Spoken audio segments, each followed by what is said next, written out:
Magandang araw mga kapolitika at welcome back dito sa ating panibagong video. Atin pong pag-uusapan para sa vlog na ito, itong pinost kasi mga kapolitika ng Miss Cosmo, yung mga memes dito sa social media na yung disenyo ng venue nila ay parang isang stove na lutuan. So nakita nyo dito sa larawan ang mga picture na kung saan is ginawang katawa-tawa ng ating mga netizen dito sa mundo ng internet. So siguro marahil is nakita ito ng Cosmo organization or ng Miss Cosmo media team at agad-agad na nakakuha ng kailang attention at pinost ito mga kapolitika sa kailang story. So pinag-uusapan ito ng mga netizen kasi ang sabi nila is isip bata daw bakit mapatol ang Miss Cosmo dito sa mga basura sa social media.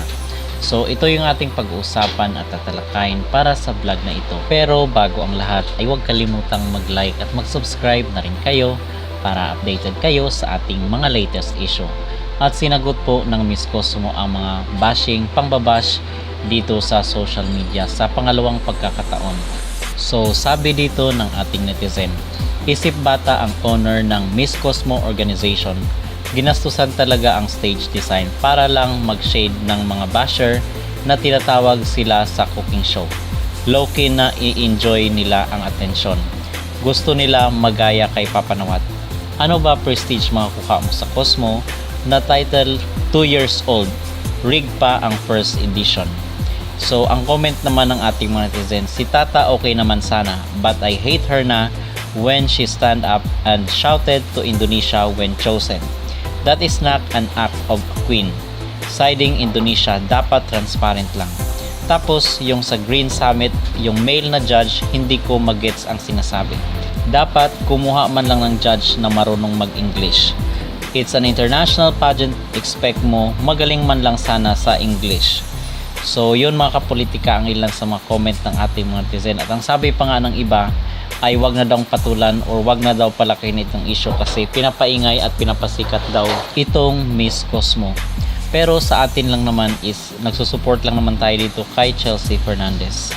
So mga kapolitika, ang mag-reaction ko dito at ang aking maging opinion sa pagpapatol ng Miss Cosmo dito sa mga bashers at yung pag-post nila ng meme dito sa social media is an act of professionalism at dapat is hindi nila ibaba yung kailang level doon sa level ng mga bashers kasi natural lang naman ng isang pageant kahit nga ang Miss Universe, ang Miss Grand ay meron at meron talagang mga negative na mga comment pero hindi naman sila nagpapatol mga kapolitika to the point na ipopost talaga sa social media or mag-reply yung admin doon sa sa bash or sa negative na comments.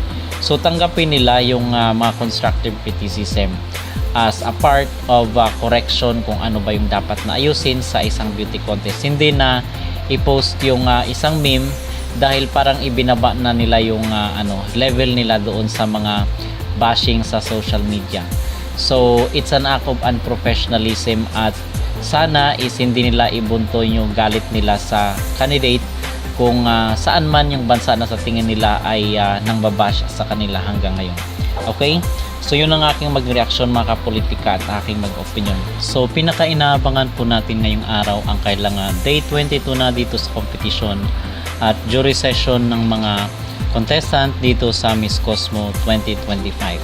At abangan natin mga kapolitika si Chelsea Fernandez ang kanyang maging performance kasi ako personally is hindi ako kinakabahan dito sa kanyang performance kasi kitang-kita na talagang very confident itong si Chelsea pag nasa stage na siya.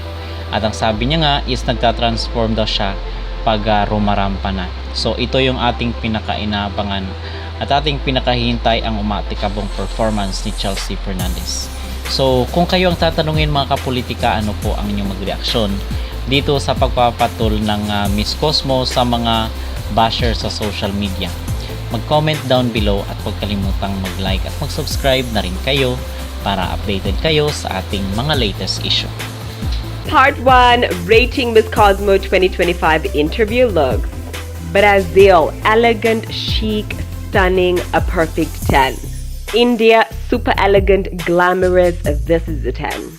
Australia, this was a cute dress. Makeup was perfect, 9 out of 10. Cambodia. Wore this black with the pearl detailing everywhere. And to the green, I'm gonna give her a 9.5. Colombia. One of my favorite looks for the day. A jumpsuit with the cape. This is a perfect 10. Canada. Very elegant. Giving her a 9 out of 10. Gibraltar. I was obsessed with this pink. A perfect 10. Indonesia. This was a gorgeous gown. One of my favorites. This is the 10.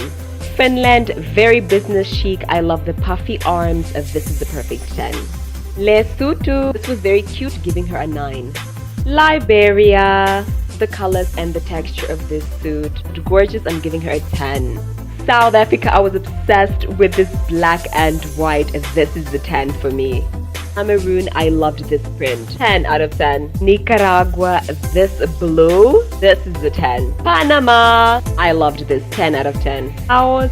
This yellow suit. This was clean. I loved the color. 10 out of 10. Thailand. I loved this. 10. Spain looked very elegant in this dress, giving her a 10 as well. Philippines, she stood on business in this suit today. I love the way that she pulled her hair back in a pony. Subtle makeup, look at this power suit, guys. This is the perfect 10. See you guys in part 2.